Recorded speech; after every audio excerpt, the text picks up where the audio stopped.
It's cold. I had a great zechut, and I would like to share with you.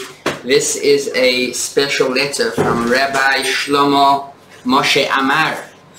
Rabbi Amar is the chief rabbi of Jerusalem, the chief Sephardi rabbi of Jerusalem, and I had a great honor to go to him and to be tested by him on the halachot that we're learning in Kollel. So this is a letter that he wrote us. It's very nice of him because he's very busy, and he's all the obligations that the rabbi of Yerushalayim has are quite a lot. So, and I must say that it's so nice to see a person that's that old and he is so much into the Torah, and he's focused, and he knows all the halachot by heart. He can point to the page, even without seeing the page. So that's just a letter that we just got from him. Man. So what does it say in the letter? It says in the letter that this individual came to me and he received smicha, which is basically authorized to know the halachot and to give it, and we spoke in learning, and he knew the Tur, the Shulchan Aruch, the Beis Yosef, which is all basically the halachic books. So it's a great zchut. Truly a zchut. Thank you. For you personally, or for the personally, and also for each student from the Kollel received this. Oh, wow. So today we are up to chapter number 3 in the gate of belief and yichud, which is basically uniting Hashem and calling him one. This is the point of this Shaar Hayichud, and today we are going to face a very interesting question that we spoke about briefly previously, and it's connected to the Tzimtzum and to our eyes. I would like to share with you a parable that is brought in, not down here in Tanya, but it's brought in other Hasidus books that might explain to us in depth a bit more about the idea of the way that we look at the world, right? So the 2 first chapters are both here to explain to us how the world has no existence for itself, has no right to exist, and it's not really there. It's only there because of Hashem's words. Can anyone think of an example of something that we know in our lives that represents this idea? That I'll give you one example, and then try to think of other examples that might be a mashal, parable, to explain to us this idea. We all know that there's a mirror at home, right? We have a mirror at home. And the mirror at home, when you stand in front of it, it reflects yourself. So if you would see an individual starting to talk to that person in the mirror, and, or sometimes they show these funny videos of a person that doesn't know about the mirror, and he thinks it's actually someone, and he moves to one side, moves to the other side, and when he gets furious, he sees that the other person gets furious as well. That in our eyes can be a parable, and we can understand a bit more about the idea of the world and the relationship with Hashem. The world is like a reflection of Hashem in the way, not that it's the same, this is Hashem and this is the world is Hashem, no. The world is not such a positive place. But in a way where the world has no existence and no real, true meaning without Hashem. And it's like the person standing in front of the mirror. You wouldn't consider the mirror to be a person. You wouldn't say that, you know what, there are 2 people in the room. There's the person in the mirror and there's the person standing in the room, right? Makes no sense. Because the person in the room facing the mirror, what he basically is, he's just the mirror is just a reflection of who he is. That is an example to explain the idea of the olamot, the worlds that we see around us, that the fact that these worlds are batel b'metziut, which means they don't have a true existence, it's just a reflection. And in detail, chapter number 1 brings the proof to that from the psukim, from what we read in the Torah, for example. And we said every single day, Aleinu l'shabeach. We say Aleinu l'shabeach. V'yodata hayoim v'ashevoisa elovecha ki Hashem hu Elokim b'shamayim mima'al v'al ha'aretz mitachas ein od. There is no other existence besides Hashem. That's one proof. And here there's another proof. Dvar le'olam Hashem, forever Hashem. Dvarcha, your speech, nitzav b'shamayim, is present in the skies. So we explained logically in chapter 2, and that's the idea of chapter 2, explaining logically after we brought the proof from the psukim, from the Torah. Now we are explaining logically, and we say, you know what? It's like the miracle of Kriyas Yamsuf.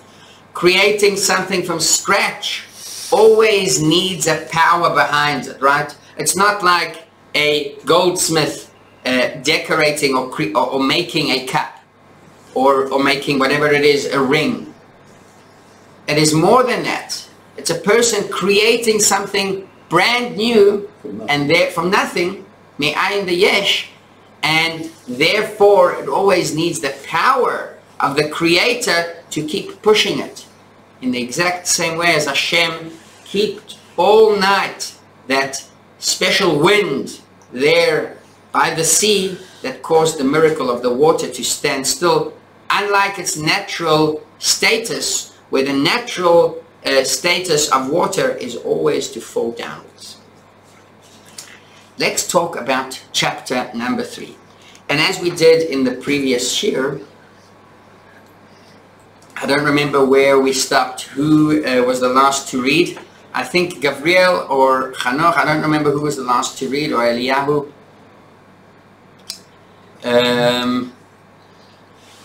What do we read? We're starting chapter 3, and we're going to read it, each part we'll give till the dot, basically. So, Eliyahu, please start for us. Thank you. Of the truth concerning the nature of creation. Every intelligent person will understand clearly that each creature and being is actually considered not an absolute nothingness in relationship to the activating force of the breath of his mouth, which is the created thing, continuously calling it into existence and bringing it from absolute non-being into being. Thank you. So this is the first few lines of the chapter. Once again, we learn about a new term, and this term is the activating force, right? The breath of his mouth. Again, we're referring to Hashem's mouth. This is what actually creates the world. So we know that every single thing here has to have this activating force that brings it to life every moment from scratch. And now the Alter Rebbe faces a very interesting question. And here we get closer to the idea of tzimtzum. Which tzimtzum in English, how would we translate it? Hashem removing himself. There's the word we spoke about last time. Minimize. Minimize is a good word. Which other was Contracts. exactly? Again, sorry? Contracts. Contracts himself from his complete presence. We'll speak about it a bit later. But the Alter Rebbe says, you know what? Let's take that example that we brought from the mirror. The Alter Rebbe says, how could it be? Why don't we see this world as a mirror? If it's true that there's an activating force constantly bringing life to the world, then we should be able to notice this. We should be able to see how the world is just like a mirror to Hashem. So how come the world seems so certain to us? And the world is such a given fact where we say there's no doubt about it, the world definitely exists here. Right? So something here is missing. The Alter Rebbe explains logically, and he brings proofs in the previous chapters, and he explains to us how the world has no existence. And it's just like a mirror. So why don't we see that? When we go outside, there's nothing more real than the world. Does this question bother you? It does. And I don't know if this is a contradiction, but it says that calling it into existence and bringing it from absolute non-being Yes. into being. Yes. So is that contradictory? That brings out the question. It isn't being. Sorry? That is, on the one hand, we're saying it is not existing, and then it says that it's called into being. Right. So at point number one, it's not a being, which means before Hashem decided to create the world, there is nothing. Right? But once he decided to create the world, there is something. And how do we know that? Maybe there's nothing around us. It's a good point. Maybe you're hinting to this idea. Some cultures, they look at the world as if the world, there's no boundaries to the world, right? Fire is not really fire. Danger isn't really danger. They try to look at the world not in a human, normal way of looking at things. The Torah doesn't tell us to act in that way. The Torah says, "V'nishmartem ma'od lenafsheisechem," which means we've got to be very concerned about the laws of nature. And Hashem himself says, "Bereshis bara Elokim." In the beginning, Hashem created the world, which means we do know certainly that there is a world. And that's why we get, by the way, this is why we get a reward for doing good and a punishment for doing bad. If the world was just fake news and the world had no real existence, then there would be no meaning to whether I put on tefillin, whether I eat kosher, whether I keep Shabbos. So Hashem tells us, you know what, you're going to be rewarded for something fake, for something that doesn't exist. The world definitely exists. And then the question is, just before your example, the question is, the Alter Rebbe is going to speak about it in a moment. So why don't we see the true meaning of the world? The same way as we know that when a person talks to a smartphone, right? You see, you can FaceTime, Skype, whatever it is, right? A WhatsApp video, whatever it is, you can speak to someone that's the other side of the world. You really think that the person here on the screen is a different person, or he maybe is present over here? No.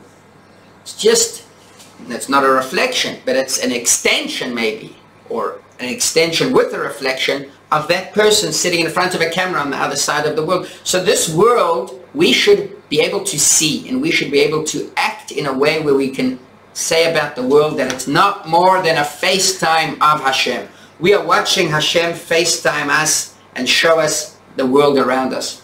And you know what the result of that would be?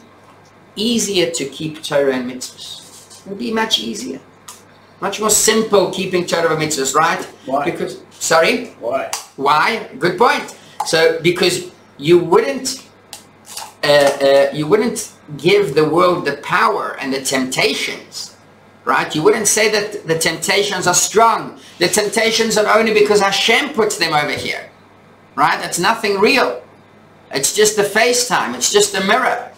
The temptations aren't real. The boundaries aren't real. The obstacles aren't real, right? And this is not only about spiritual and godly things, but even in a daily life, you know, sometimes people get very anxious about uncertainty in life. And now they're talking about inflation, and they're talking about the war in Ukraine, and the chain supply is in trouble, delivering things. And when it comes to, and Mordechai, you sent me that article about inflation. It's very interesting. So people sometimes, they can get very worried about these things. But if you think about it, that the world is just there's no real existence to the world, but it's all a reflection of Hashem. And it's Hashem basically showing us a certain mirror of certain things that we see around us, then you know what we say? I'm a bit more relaxed.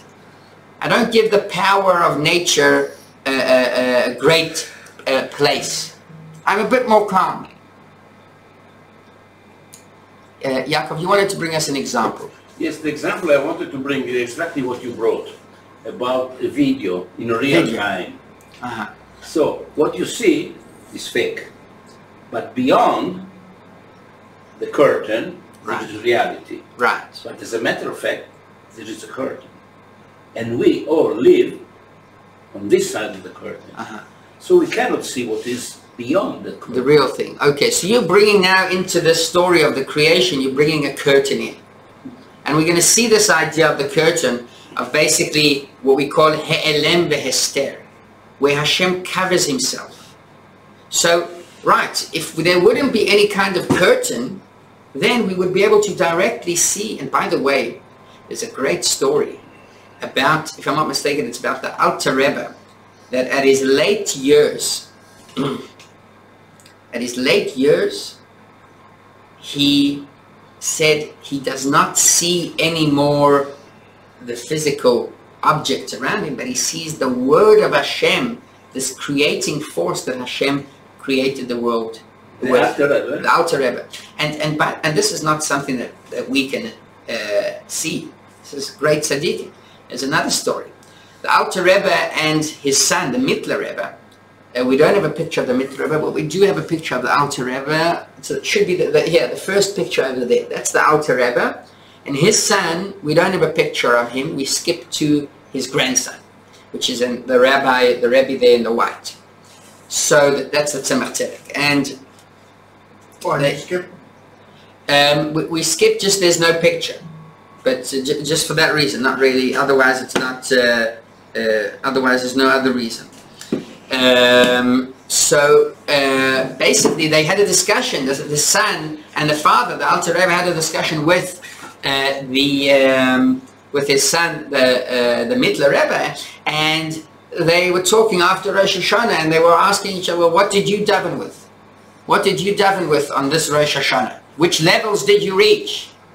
So the Mittler Rebbe said, I don't know exactly the expression, but some high level in Kabbalah, Akda Atzilus or something like that, which are great levels, Adam Kadmon, you know, the first time that there was ever a thought to create the world, that he came to that high level of holiness and Kedusha. And then he asked his father, well, father, what did you daven with? So the father said he davened with his Schneur. You know what a Schneur is? That's what the Chazan has over there, the Shliach Tzibur right behind Eliyahu. This special, it's not really a table, right? It's like, it's a Schneur. And, this is also, I think he davened with that type of Schneur, but this is also similar. So, that is, what is the meaning of that? He davened with the thought. How every single object, even his Schneur that he places his Siddur on top, is basically has in it the creating force of Hashem that every single moment Hashem uses. Let's take a look now in the words of the Alter Rebbe, starting from the reason. And Hanoch, would you like to read for us the reason that all things until we find the dot? I'm looking for D. oh, okay. The reason that all things created and activated appear to us as existing and tangible is that we do not comprehend nor see with our physical eyes the power of God and the breath of His mouth, which is the created thing. If, however, the eye were permitted to see and to comprehend the life force and spirituality which is in every created thing flowing into it, that which proceeds out of the mouth of God and His breast, then the materiality, grossness, and tangibility of the creature would not be seen by our eyes at all, for it is completely nullified in relation to the life force and the spirituality which is within it, since without the spirituality it would be naught and absolutely nothingness, exactly as the 6 days of creation. That is a long sentence. The spirituality which flows into it from that which proceeds out of the mouth of God and His breath, that alone continuously brings it forth from naught and nullity into being and gives it existence. Hence, there is truly nothing beside it. Shkaya, thank you. So, this is what we spoke about, and in the words of the Alter Rebbe again explains as simple, in the simplest way of letters that he can find and use, how the world is really nothing. And we spoke about it, right? The words of Hashem and that give life to the world, which means that the Gashmius, the material part of the world, doesn't really have an existence. So that is, and the reason why we don't see it, we aren't able to see this obvious thing that we just spoke about, is because our eyes are too material. Our eyes don't have the permission to see it, and we're going to talk about this in a moment. But it's something that we should be able to see, but nevertheless we aren't permitted to see. And this is why the stories are only about tzaddikim, how they were able to see. And by the way, for this reason there are miracles, right? We started chapter number 2 speaking about the idea of miracles and of Hashgacha Pratit. Once again, it's all the creating force of Hashem, which can in one moment change and create something in a different way, create something new, right? The story of Bilam and his, the donkey, right? The donkey of Bilam. The fact that it was able to speak. It was a new creation of Hashem. It was actually made during the 6 days of creating the world. If I'm not mistaken, Ben Hashmashas, right before Shabbos. Once again, this is something that Hashem can create from scratch. So let's continue, because there's a great example that he speaks about over here, and it's about the Illuminis. So here's an illustration that he's going to bring down.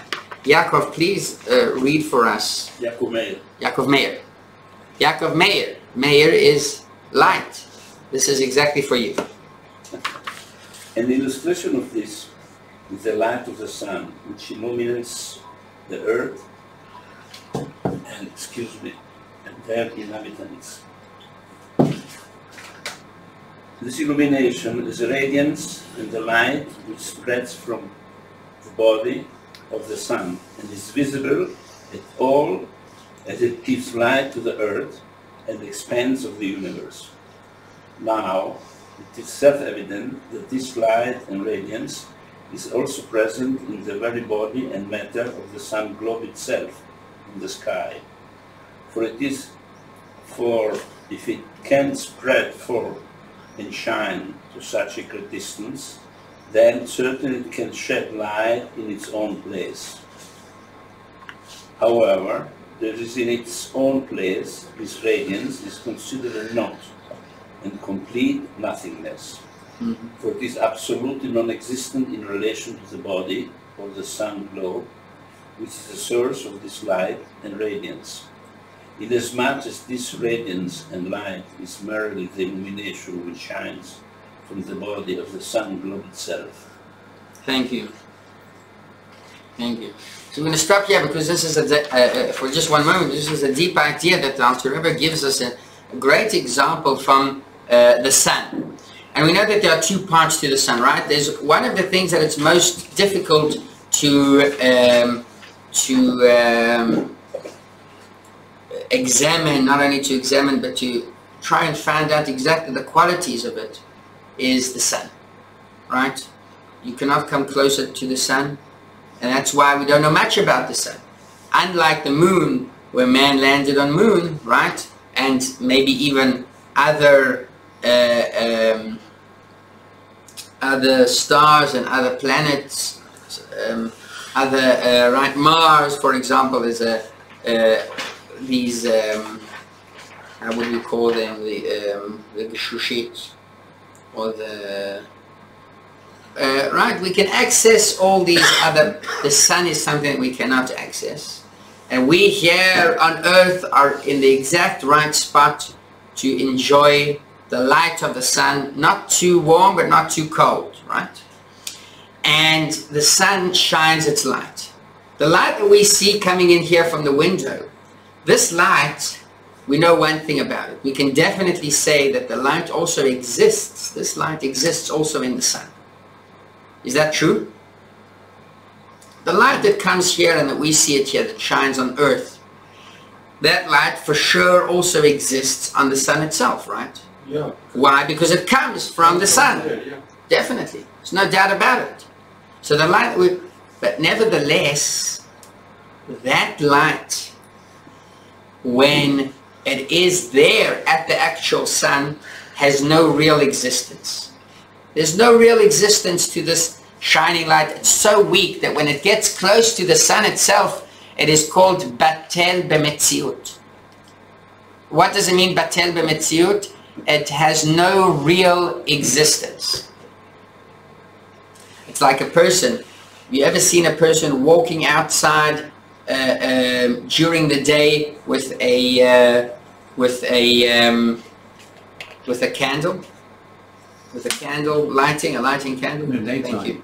In daytime? You don't see that. You don't see that. Why? Thank you. Why don't you see that? Why people don't walk out? Don't need it. You don't need it. Right? You don't need it, which means that there's such a bright light that the candle doesn't really exist. In that same way and manner, the light that shines here in the world, when it is by its source, which is the sun itself, it does not really have an existence. You won't notice it. You won't notice it. You won't be able to recognize it. It's swallowed in there with the great light of the sun.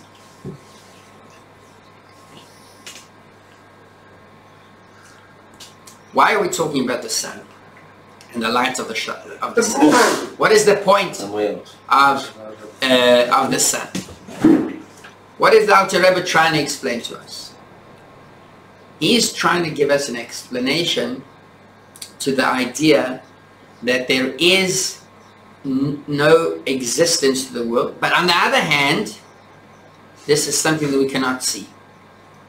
And this is the point that the Alter Rebbe is bringing out. He's saying, you know what, the same way as the sun shines, and over here we might see an existing glimpse of the sun, but up there, if you would be able to get close to the sun, you would see, it would just be a burning fire. A boiling, hot, burning fire. That's what you would see there. There would be no shining light. In that same way, this world here that exists, right, the world that we see, the only reason why we can say that it seems to our eyes that there is a certain existence to the world is because it is far away from Hashem. The sun is far away, Hashem is far away. Again, we'll speak about the meaning. It's not the distance. It's not the distance. Hashem is here, Hashem is there, Hashem is truly everywhere, right? It's not the distance that Hashem is far away from us, but His presence is far away, right? The Rebbe once spoke in the Fabregen. He said, he spoke to the Hasidim and he told them, let's say l'chaim, for those who aren't, who did not arrive here, but they are here, and for those that are here, but they aren't really here. You know, sometimes a person is present, but it's only his body. His mind is somewhere else, and his thoughts are somewhere else. So Hashem is present in the world, but nevertheless He's distant like the sun, in the way where He gives place to another. Sometimes you can also see, right, there's a charismatic person, or it could be the prime minister, or it could be a very wealthy and rich person that everyone respects. When he enters the room, all the focus is on him. His presence is there. He is there. And then you have the people around in that room, and those people, they don't really have an existence unless he gives them, talks to someone, or he's quiet and he's on the side. So when we say that Hashem is far away from us, we don't mean that He's far away physically, that He is distant like the sun. We're just saying that His presence is not, we don't feel His presence. He's not there holding the conversation and holding the attention in the room, right? He gives others to talk as well. So,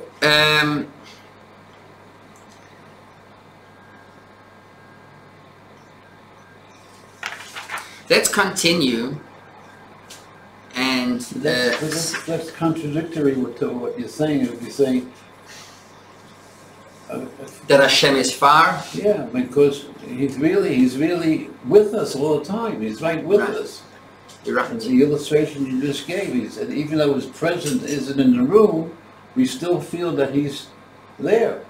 Right. So this is a great point, and this is where it becomes difficult. We've got to understand the idea of tzimtzum. What was the word again for tzimtzum? Contraction. Contraction. Hashem contracting himself from a certain place. We're going to speak about it. But this is the idea we're going to try and understand. Once again, we bring an example from the sun, and we're speaking about the fact that the sun shines its light to the world. The only place where the sun's light, we can think that it's in existence, is only here in the world. But the moment we come close to the sun, we'll see there is no light.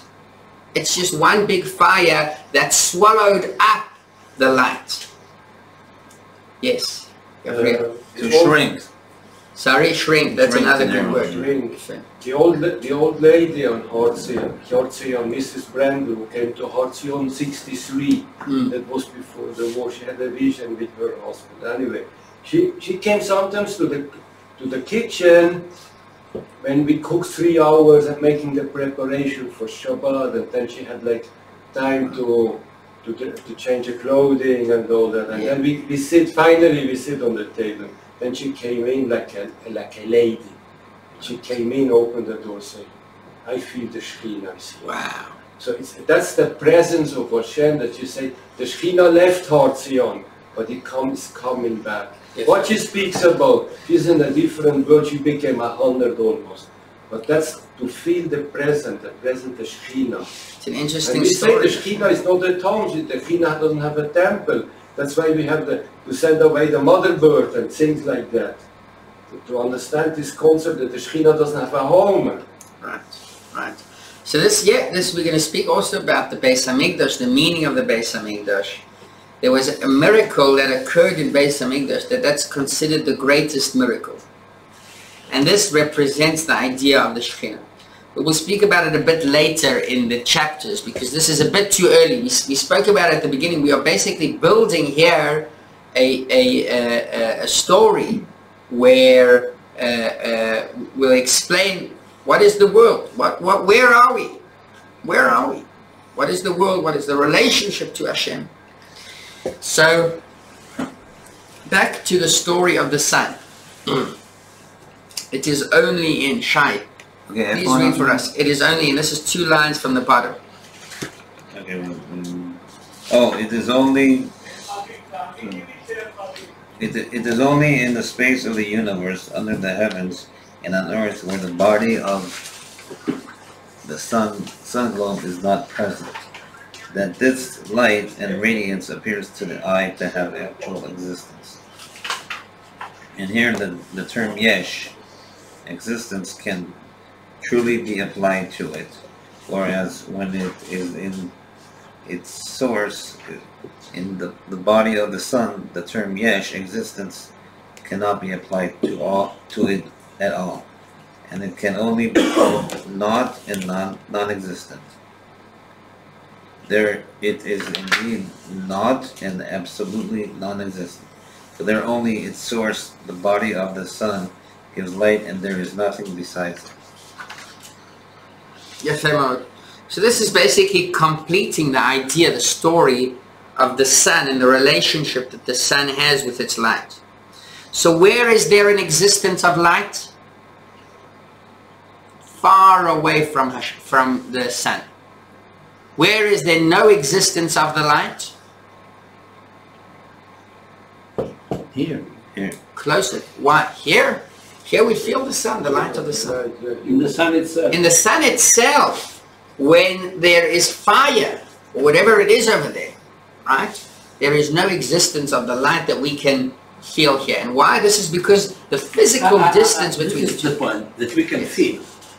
This is the difference. What do you mean that we can feel? There is, but we cannot feel it. In what? In the example? Even in the sun itself, there is the light. You cannot feel it. You've got right. It's the same thing here. Doesn't mean we don't see it, we don't feel it, doesn't mean it doesn't exist. But there, we're getting back to the Tzimtzum. Tzimtzum is chapter 4. But here, when we are present in the world here, the idea that the Alter Rebbe tells us is that, you know what? You're not going to feel the presence of Hashem. In the world here, it's like us being far away from the sun. You're not going to feel the presence of Hashem. You're not going to see with your eyes. You're not going to be able to witness how Hashem has this creating force in each and every object around us. Why? Because we're far away from the source. It's like the sun and the light of the sun, where the light of the sun has an existence only when it's far away. The world has an existence only when it's far away, but when it's close, there is no existence, right? And also other ma'amarim that are brought in Chassidut are about an example from ministers and the king. You get a minister, when he goes around the country and he visits the villages, they all respect him. And they all ask favors from him, permissions, whatever it is, because there he is what's called a metzius. Oh, this is a person that's that is present, and he's got a great ma'amad. He's got a great title, and he can help us with things. But when you go to the king's palace and there's the minister sitting there next to the king, would you even say hello to him? You would not. It's disrespectful. Because when you come close to the presence of the king, the only thing you feel is the king himself. And that is why in this world we said, you know what, why do we feel Hashem's existence? Why don't we feel Hashem's existence? He created everything, right? There's a creating force in every single object in the world. Why can't we see it? Why isn't it like a mirror or like a video? The reason is because we are far. We are not only far like the earth from the sun, way further than that. Not in a physical distance, but in a spiritual distance. The presence of Hashem is not felt here in the world. But it depends on us. Right, so here you come, what do you mean it depends on us? We create the reality. So that's it. We spoke about it, we gave the example of the tzaddikim, where for them, reality was different. They created a different reality and they felt Hashem present in their life. And that's why certain individuals, when they come to Yerushalayim, when they come to the Kotel, you gave an example about Har Tzion, they can feel something special. And they get closer to Hashem, they feel closer to Hashem, 100%. This is basically the idea of getting closer to Hashem. This is what we are working on our entire lives. But it's an illusion, because there's only one life. That's Hashem. What's the illusion? So the world is an illusion. All of this is an illusion, because there's only one life. It's Hashem. And we're only here because we're connected. Right. Our life in us is Him. Right. And if He chooses, we don't exist. Right. 100%. So what we just, everything in the physical has a reflection of the spiritual. A baby's born has an umbilical cord. So it keeps it going. We have a spiritual. That's it. We can't see it. It's a great example. And this is where our difficulty is. You're so certain about the fact, and this is great, but many people aren't. They say, you know what, there is no connection. Yes, with a baby there is, but maybe with us and Hashem there is no. And of course, it's not logical to say it. But you do see Him. You see Him in the signs all around you. That's 100%. And it's great that you can say it. Many people cannot say it. They don't feel Hashem. But the truth is that if you think from time to time, you will see the sign. Sorry? We can also say that everything is the result of our imagination. What? The signs? Whatever. It's the result of our imagination. What we see. And our understanding. Of our understanding, right? Not necessarily of the reality. I mean, we say once again, the world that we see around us isn't a fake world. It isn't an imagination. No, but we keep a difference between the hand of Hashem. materiality and spirituality. They're two different realms. So again, the signs, this is why it's a challenge, because sometimes you can say, you know what, maybe it's just an imagination. Yeah. If things would be so clear and obvious, would it be a challenge serving Hashem? No. It would be like that person moving in the mirror with the actual person present. It would automatically move, like the angels. The angels, they do things on automat, which means that they do things just Hashem says, and that's it. Here we are facing this challenge where we can say that the signs that we see around us are an imagination, or they aren't sure. By the way, some of the miracles were done in that way. Take, for example, the miracle of Purim, which is a great miracle. But if you would ask a person, a random person in the street, is this a miracle? So he would say, you know what, well, maybe it's not. Maybe it's a coincidence. There was Mordechai Tzaddik. He was close to the king. Because he was close to the king, he had the great connection to the king. Not that Hashem saved us. Mordechai had a connection. Esther was the queen. She was the king's wife. As a queen, she could do anything, practically, right? And then we see certain signs that show us that they were a miracle. For example, the king was pretty much upset. And Esther couldn't really access the king whenever she wanted. These are the signs that show us, once again, the connection that we have to the world, between the world and Hashem. But once again, it's a challenge because that we might think that, you know what, it's imagination. So imagination, though, is connected to our experiences, to our knowledge. The Torah opens our imagination.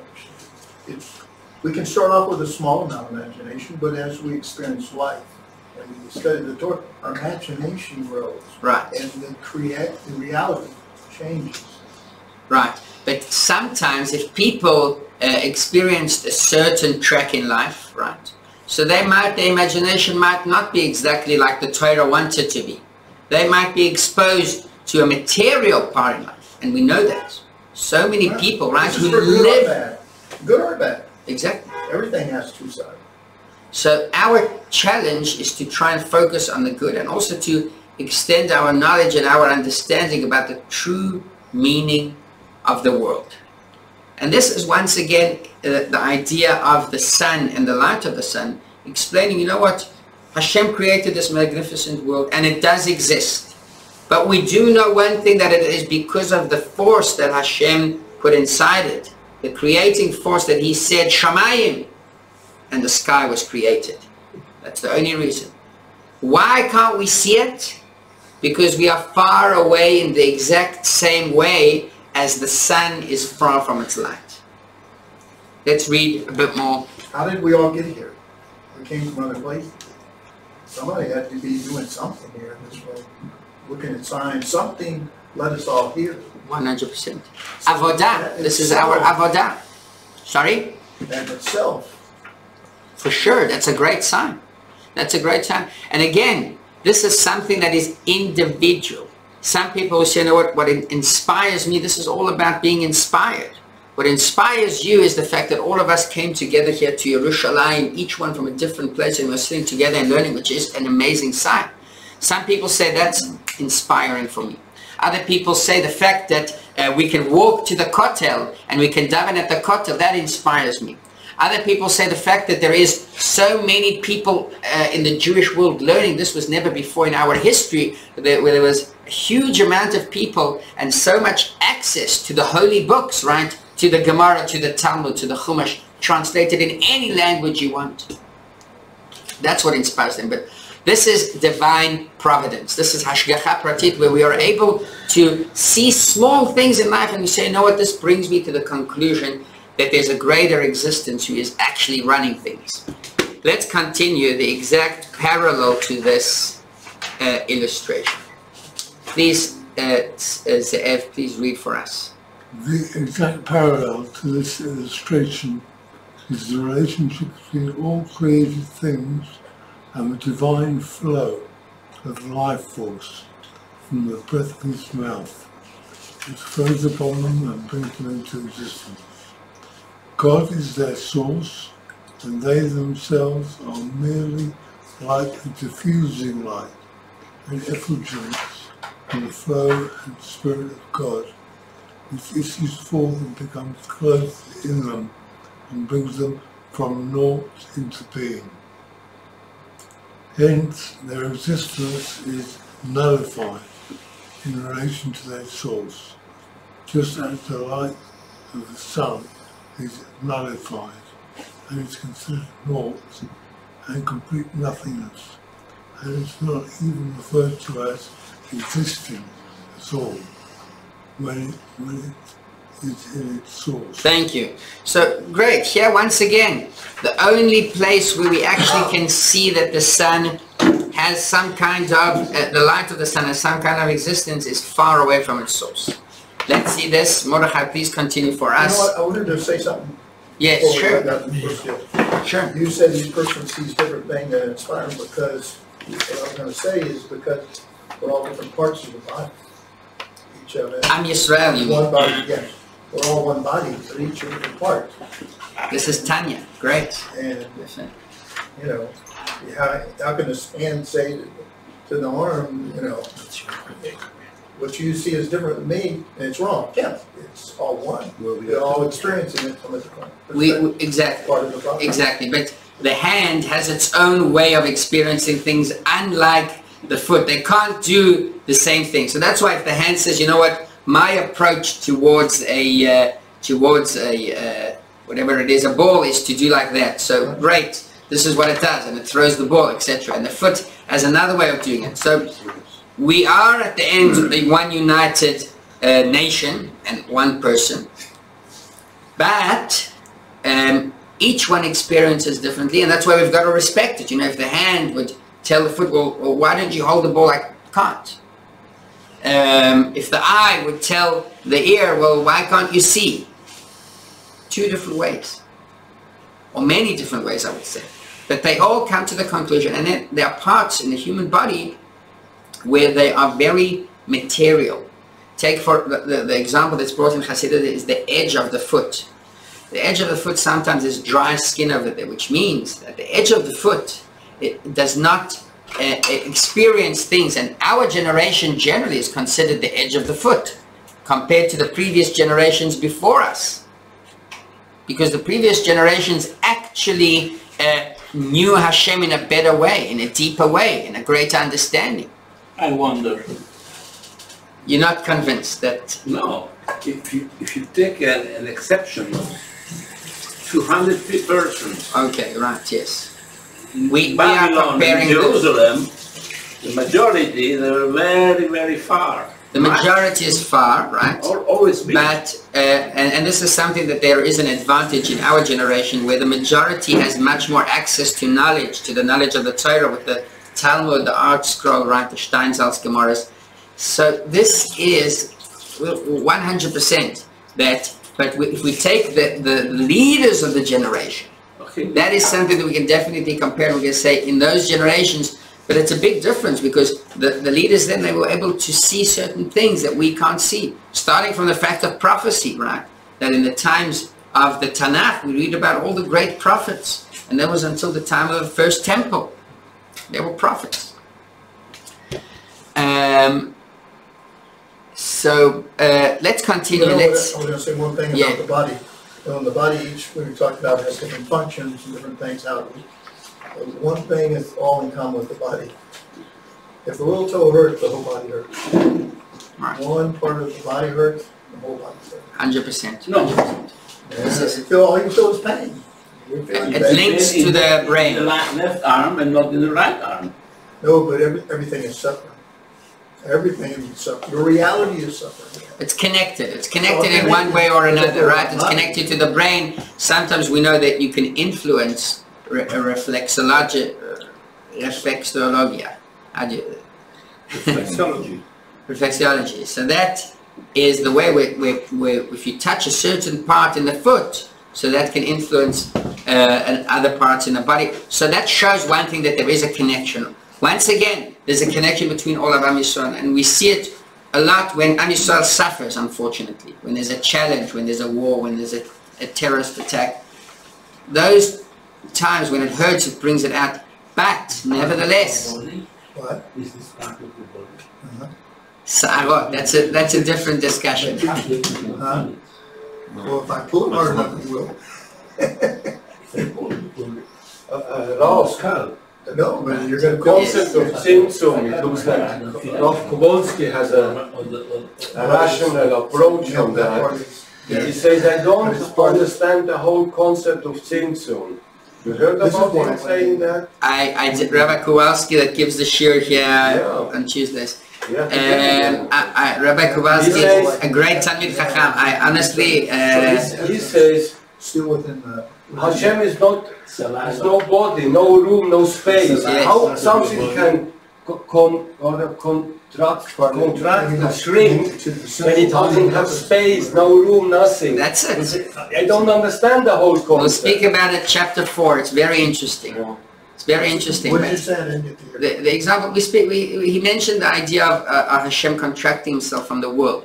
I don't want to speak about it today because we've got to leave for Wednesday, for next Tuesday, Bezrat Hashem, we're going to speak about it. But that's one of the most deep and interesting parts because, again, we cannot compare Hashem to a human that actually removes himself from a room. We'll speak about it. Let's get back here. Let's finish the chapter only. Let's see, where is it? Only beneath the heavens. Mordechai, please share with us. Where its source is not present, it can be called existing. In the same manner, the term yesh, existence, can be applied to all created things, only as they appear to our corporal eyes. For we do not see nor comprehend at all the source, which is the Spirit of God, that brings them into existence. Therefore, it appears to our eyes that the materiality, grossness, and tangibility of the created things actually exist, just as the light of the sun appears to have actual existence when it is not within its scope. But in the following, the illustration is apparently not completely identical with the object of comparison. For in the illustration, the source, the sun, is not present at all in the space of the universe and upon the earth, where its light is seen as actually existing, whereas all created things are always within their source, and it is only that the source is not visible to our physical eyes. If so, why are they not nullified in their source? To understand this, some prefatory remarks are necessary. Yes, sir. Thank you. כן, עושים. כן. אני תכף חוזר. Okay, sorry. Okay, so we understood perfectly the fact that we are able to see the physical objects, that they have an existence. Why? Because they are far away from the sun. That was the example that we brought. And here is the question.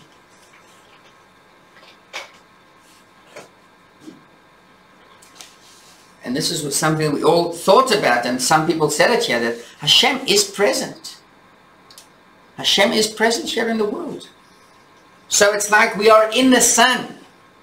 And when we are in the sun, the light of the sun, the shining sun that we see over here, has no existence. So we are back to the first question. We are back to the first question we had in the first place. Why aren't we batel b'metziut? Which means, why don't we see the presence of Hashem constantly in this world? And why are the physical objects, why are they such why are they separated from Hashem? We should be able to see the creating force, like the tzaddikim. So you gave a great example about the sun and the light of the sun, but sorry, that's not a good example, because it's as if we are in the sun, because Hashem is here, Hashem is everywhere. This is the question where we end. I just want to end with a story. You know, we aren't supposed to read Sifrei Chakira. What is Sifrei Chakira? Books of investigation about the existence of Hashem. It says we shouldn't read these books. בשלושה. Sorry? בשלושה. If you're three, אין דורשים בשלושה. but also sometimes I say it's better not to read it even if you're just learning it by yourself. Why? And the books are all about questioning the existence of Hashem. Why shouldn't we read these books? And for example, the Kuzari, right, questions, does Hashem exist, does he not exist? That's a famous book of Sifrei Chakira. Midra Nevuchim of the Maimonides, right? The Midra Nevuchim is the guide for the confused or something like that. Perplexed. Great, thank you.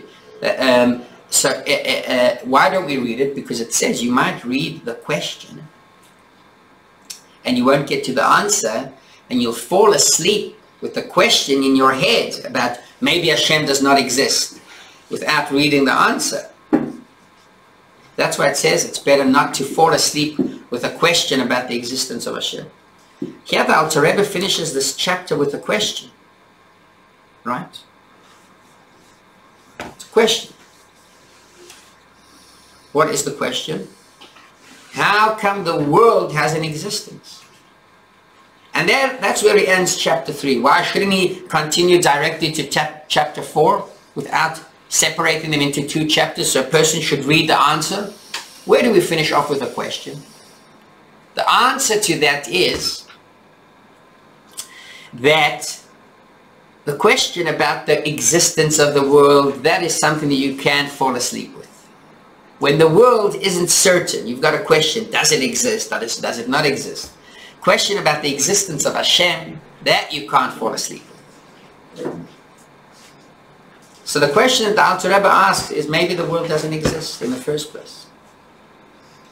We'll see the answer that it does exist, and that what is our connection to the world. How do we relate to this interesting world that we have? But it's not like the Sifrei Chakira where they're not supposed to read it because you might fall asleep with a question about Hashem. No, we don't fall asleep about questions with questions about Hashem. We fall asleep with questions about the world. So we're leaving this shir at a point where we say, you know what, maybe the world doesn't exist. I feel comfortable leaving the shir at this point, and we'll continue. So you have 1 week to look at the world with eyes that we say, you know what, the world doesn't really exist. If we have